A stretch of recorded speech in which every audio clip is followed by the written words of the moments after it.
Welcome to this special edition of Hannity, Trump, the disruptor in chief. Now, President Trump is challenging the political status quo, and according to a report, quote, Trump is thinking about inviting Kanye to the White House for dinner, sources say.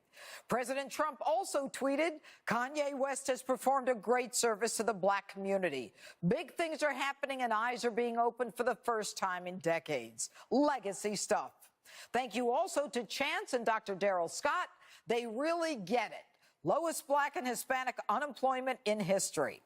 And of course, the show of support between the president and West is sending the left and the media into a frenzy. Take a look at this.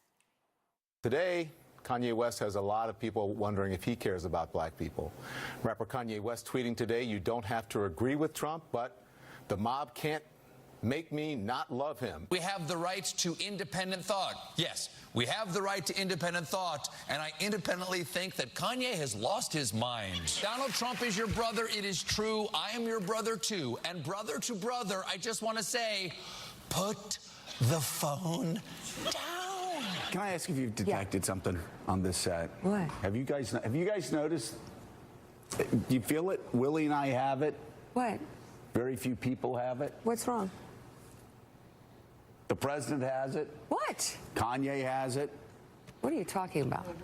Dragon energy. No, stop. Gross. Dragon energy. Before he was president of the United States, he was just a TV host, or I think they viewed him maybe as harmless, and he was somebody that they could aspire to, or at least aspire to that lifestyle. But I think now the terms have changed a little bit, so that's why you've seen so much outrage against Kanye. When the president starts bragging about all the things he's done for black folk, Kanye West doesn't represent black people. Listen to All Falls Down. This man has been lost for years.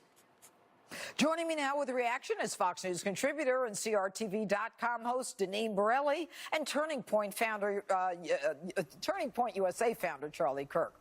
All right, Deneen, I'm going to start with you. Deneen, who would ever have thought that we would have discussed pop culture and pop culture icon in a segment with Donald Trump? Well, let me just say, if the president does invite Kanye West to the White House, the left is clearly going to go over the edge. But really, the message is breaking through, Judge Janine. And, the left cannot control President Trump. He has over 51 million Twitter followers. They can't control Kanye West. He has over 27 million Twitter followers. The message is breaking through. And I think it's great that Kanye West is standing up for independent thought. And the backlash that he is getting is expected, but I'm glad he is still sticking to his guns. Well, and you could see the president there with Kanye West at Trump Tower. I think it was during the transition period after the Donald Trump had been elected, but was still president-elect. Charlie, I'm going to go to you. You know, the frenzy and the hysteria that we've been hearing about from the left criticizing Kanye is reminiscent to me of McCarthyism.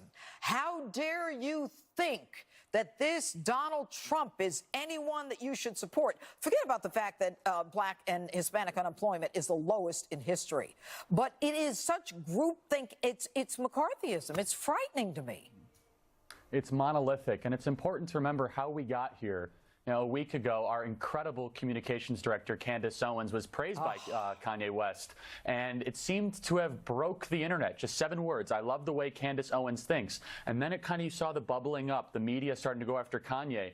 And good for Kanye. He said, you know what? I'm going to double down. I'm going to tweet out a picture of me wearing a Make America Great Again hat. And he just doubles down. He triples down. And it's really triggered a national cultural conversation of, wait a second, why are black people voting for Democrats at a 95% clip? The Democrats and their policies are the very ones that have harmed the black community the most over the last 50 or 60 years. And you saw Chance the Rapper, he tweeted out, he said, not all black people have to be Democrats. Correct. This monolithic groupthink that has been happening in the black community politically over the last 30 or 40 years has harmed them. And this is the type of cultural change that needs to happen. Oh, okay, and I want to come back to you about Candace Owens, but Deneen, I want to go to you.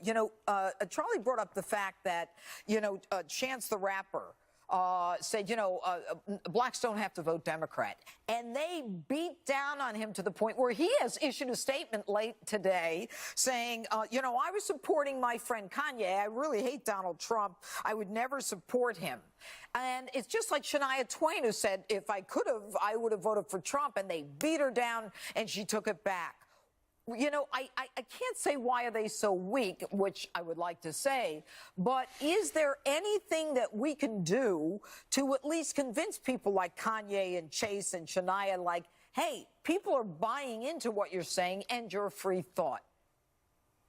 Well, yeah, it's the liberal mob, Judge, and really anyone who is for freedom and liberty and personal responsibility, we need backup. I've been talking about this for many, many years. That's why I wrote my book, Backlash. And listen, with black voters, they are afraid in some cases to say that they are conservative and agree with free market values and principles because of the backlash they will get from their immediate surrounding, their friends, their families, their co-workers. And so that is some of the reasons why black voters will not come out and say that they agree with conservative principles. But now is the time, and I would say for Republican politicians as well, the momentum is there. They need to make that FaceTime and get the message out about free market principles and how it will be beneficial for you and your family. Okay, and Charlie, I want to go back to you with Candace Owen.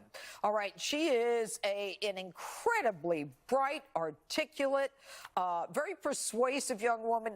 She is part of your organization, and you hired her. Are you at all surprised that a couple of lines from her or a couple of comments have literally, created this pop culture divide in this country?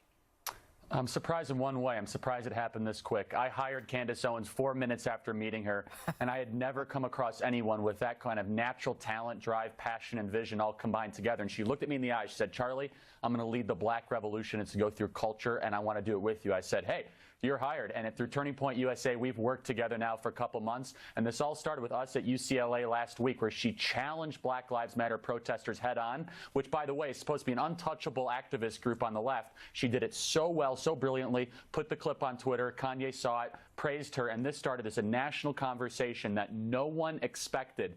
I'm so proud to have her as our communications director. We need more courageous young warriors like her. And with the support of many other students across the country and her, we're going to help turn this around. Well, Charlie and I agree with Charlie. Kudos to you and your group and to Candace, definitely. No question. Charlie, Deneen, thanks so much for being with us tonight.